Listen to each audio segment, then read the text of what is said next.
Hello everyone, welcome back to the RN45 education. आज मैं आप लोगों को समांतर श्रेणी से रिलेटेड 4 से 5 प्रश्न सॉल्व करवाने वाला हूँ। ये प्रश्न आपके एग्ज़ाम के लिए काफ़ी इंपॉर्टेंट है। पहला प्रश्न है, उस समांतर श्रेणी के पहले 12 पदों का औसत क्या है जिसका पहला पद 5 है और सार्वधातुक 10 है। तो इसमें 12 पदों का औसत पूछा गया है। तो 12 पदों का औसत मतलब औसत कैसे निकालते हैं? पदों का योगफल बटे पदों की संख्या। ठीक है, औसत आप लोग कैसे निकालते हैं? पदों का योग बटे पदों की कुल संख्या। ठीक है, तो सबसे पहले निकालेंगे पदों का योग। यहाँ पे कितने पद हैं? 12 पद।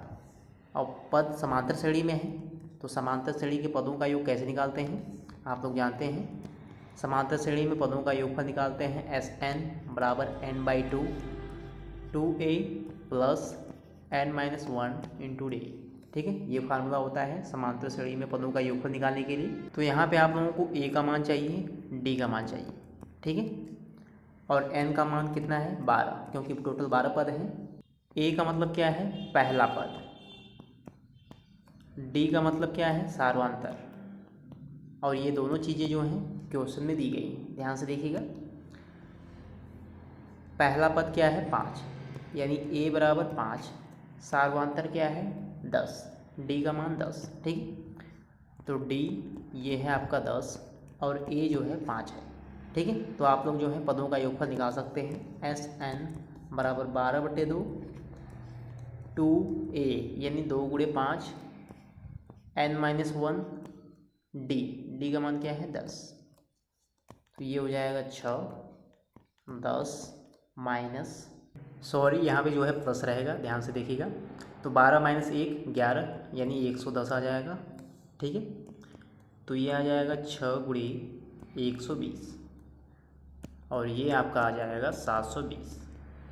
ठीक है, पदों का योगफल 720। तो देखिएगा ध्यान से, पदों का योग क्या आ गया है? 720 और पदों की कुल संख्या कितनी है? 12। ठीक है, तो औसत क्या आ जाएगा आपका? 60। ठीक है, तो यहाँ पे दूसरा वाला ऑप्शन सही है। क्वेश्चन नंबर 2 देखिए। दूसरा प्रश्न है, इस समांतर श्रेणी में लुप्त पद क्या है? ठीक है, तो यहाँ पे देखिए 2 25 71 ये सब समांतर श्रेणी में है, तो इसमें लुप्त पद पूछा गया है।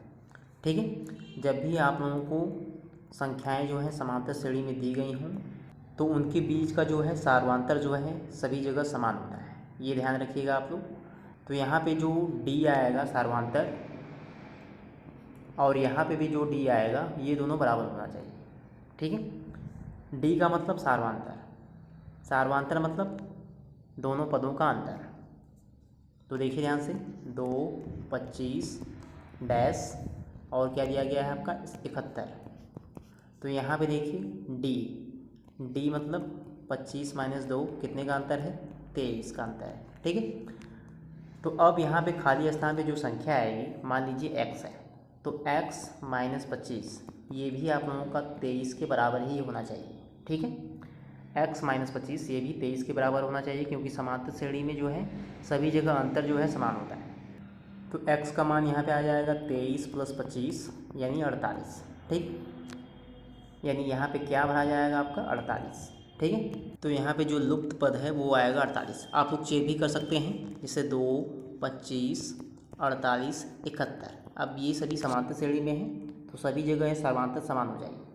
ठीक है, तो यहाँ पे देखिए 23 का अंतर है, यहाँ पे भी देखिए 23 का ही अंतर है और यहाँ पे भी देखिए 23 का ही अंतर है। ठीक है, 25 माइनस 2, 25 माइनस 2 कितना आएगा? 23। यहाँ पे 48 माइनस 25 ये भी 23 आएगा और यहाँ पे 71 माइनस 48 ये भी 23 के बराबर। ठीक है, तो 48 आ रहा है ऑप्शन में। देखिए ऑप्शन में मैच नहीं कर रहा है, पाँचवा ऑप्शन चूज़ करेंगे उपयुक्त में से कोई नहीं, क्योंकि इसका आंसर जो होगा वो 48 होगा। क्वेश्चन नंबर 3 देखिए। श्रृंखला 2/3 1 4/3 5/3 2 7/3 किसमें? ऑप्शन दिए गए हैं हरात्मक श्रेणी, ज्यामितीय श्रेणी, समांतर श्रेणी। ठीक है, तो सबसे पहले चेक करते हैं क्या ये समांतर श्रेणी में है। समांतर श्रेणी में चेक करने के लिए आप लोगों को क्या करना होगा?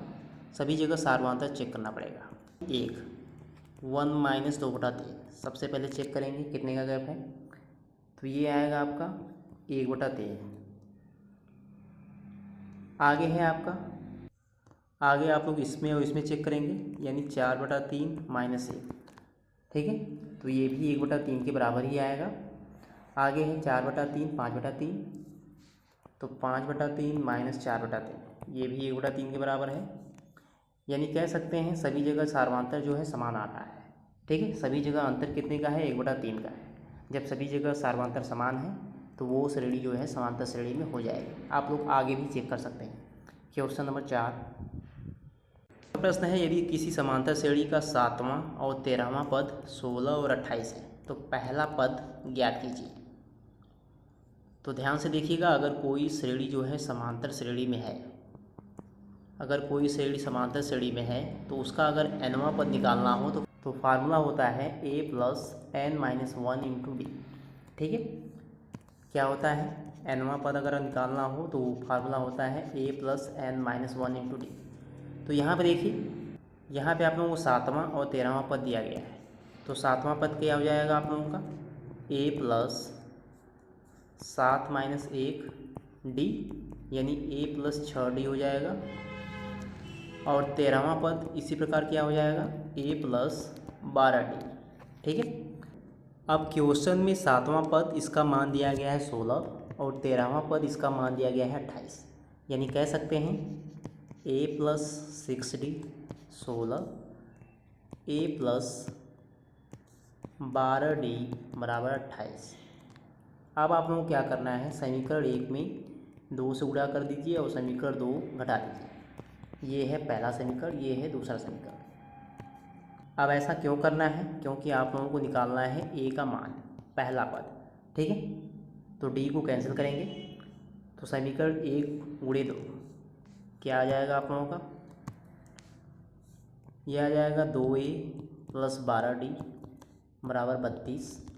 समीकरण 2 इसके नीचे लिखेंगे बराबर 28। घटाना है, डी वाला कैंसिल हो जाएगा, 12 कैंसिल, a बराबर ये आ जाएगा आपका 4। a का मान निकल गया, यानी पहला पद 4। तो पहला पद इसका मान क्या आ गया, 4।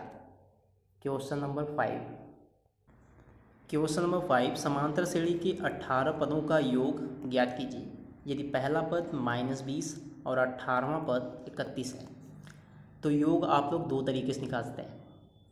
तो समांतर श्रेणी में योग आप लोग दो तरीके से निकालते हैं। कैसे, पहला तरीका होता है Sn बराबर n/2 2a plus n minus 1 into D, या तो आप लोग ऐसे निकालेंगे Sn बराबर n/2 a plus l। a plus l कब करेंगे, जब आप लोगों को पहला पद दिया गया हो और अंतिम पद दिया गया हो। तो इस क्वेश्चन में आप लोग ध्यान से देखेंगे तो आप लोगों को पहला पद दिया गया है और अंतिम पद दिया गया है। समांतर श्रेणी में टोटल 18 पद हैं, ठीक है। तो 18वां पद यानी अंतिम पद दिया गया है। अंतिम पद का मान 31 और a बराबर -20। तो 18 पदों का योग Sn बराबर n/2 a प्लस l इस फार्मूले से निकाल सकते हैं। तो ये हो जाएगा 18/2 -20 प्लस 31, तो ये आ जाएगा 9 गुणे 11, यानी ये आ जाएगा आपका 99, ठीक है। 18 पदों का योगफल क्या आएगा आपका 99। पहला वाला ऑप्शन सही है। तो ये थे 5 प्रश्न समांतर श्रेणी से संबंधित। अगर आप लोगों को वीडियो पसंद आई तो वीडियो को लाइक करिएगा और चैनल को ज़रूर से सब्सक्राइब करिएगा।